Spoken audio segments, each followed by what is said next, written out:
Media errors give Trump fresh ammunition.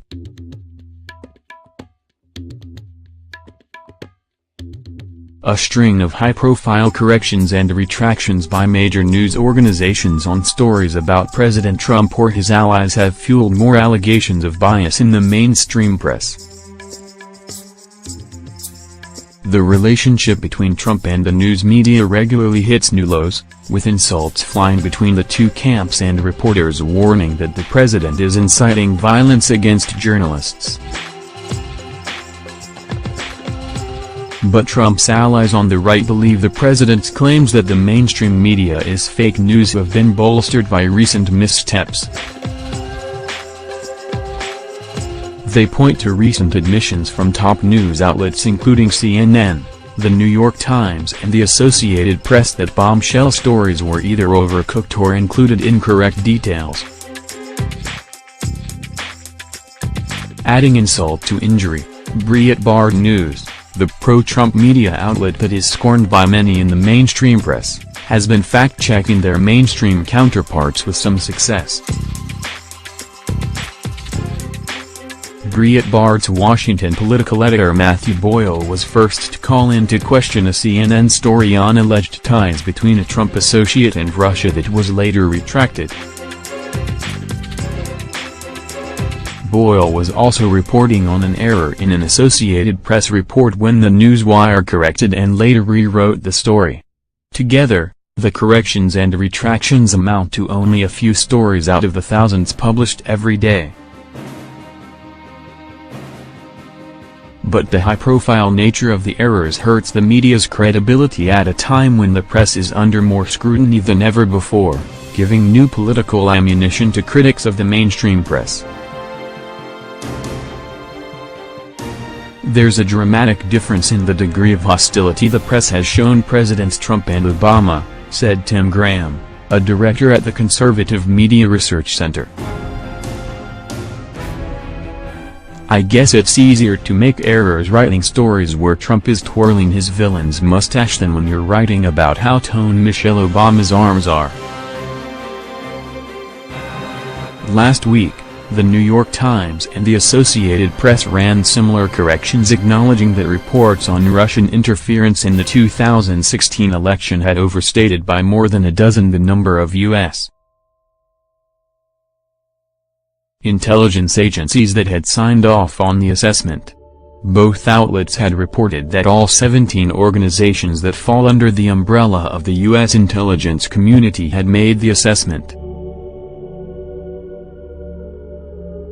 In fact, only 4 the CIA, FBI, the Office of the Director of National Intelligence and the National Security Agency, had contributed to that conclusion.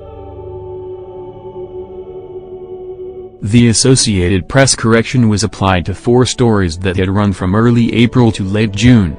The corrections were gleefully aggregated by conservative media outlets and bounced around social media on the right. The app ran into more trouble over the weekend after it ran a story about how Environmental Protection Agency Administrator Scott Pruitt met privately with the CEO of a top chemical company, then decided to drop a ban on a widely used pesticide that has been shown to harm children's brains. The story insinuated that Pruitt had made the decision under pressure from a corporate lobbying campaign. But while the meeting between Pruitt and Dow Chemical CEO Andrew Liveris was on Pruitt's schedule, it never happened, an admission the app made after Pruitt's office and Breitbart pressed them for a correction.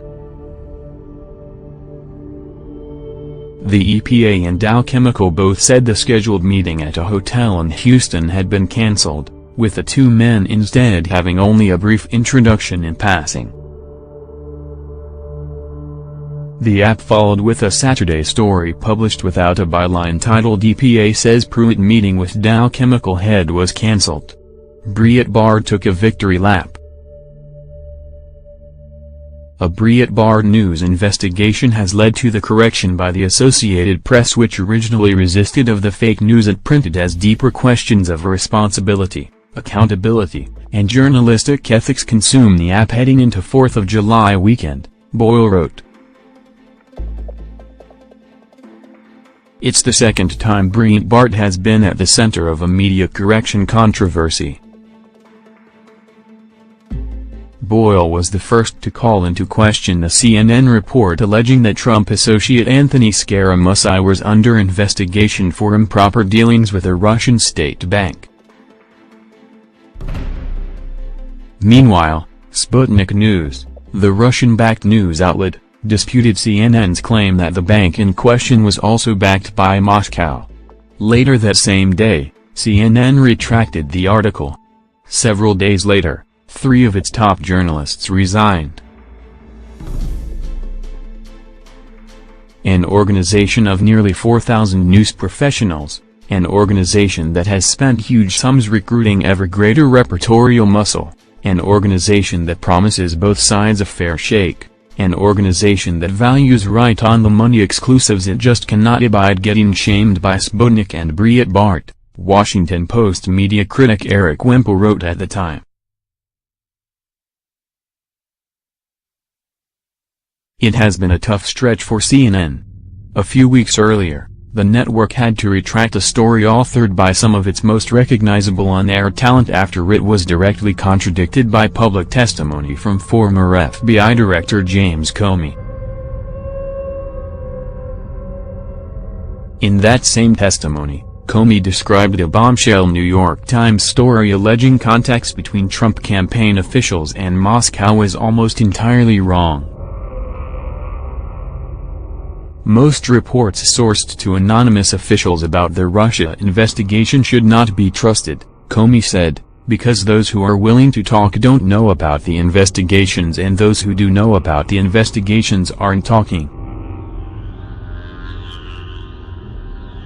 Last week, Vice News retracted 2 stories about how Disney would not give a robotic Trump figure a speaking role in its Hall of Presidents attraction. Those errors come as Trump's conservative media allies are increasingly on the hunt for media errors and alleged bias. Conservative activist James O'Keefe has targeted CNN employees in a string of undercover sting videos. One video revealed a CNN producer criticizing Kellyanne Conway's looks. A second video found CNN commentator Van Jones calling the Russia controversy a nothing burger. A third video showed a producer alleging the network was burying important stories as part of its obsession with Russia.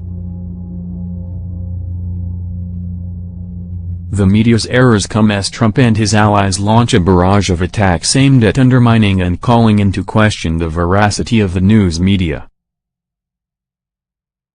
Trump's personal attack against the hosts of MSNBC's Morning Joe in his weekend tweet showing him body-slamming a wrestler with the CNN logo emblazoned over his face have unified the press.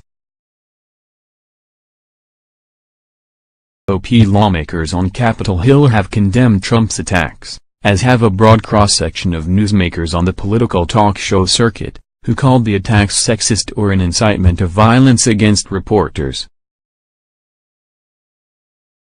The basic premise is most of the elite media is center-left and most of the country is center-right, conservative radio host Hugh Hewitt said Sunday on NBC's Meet the Press.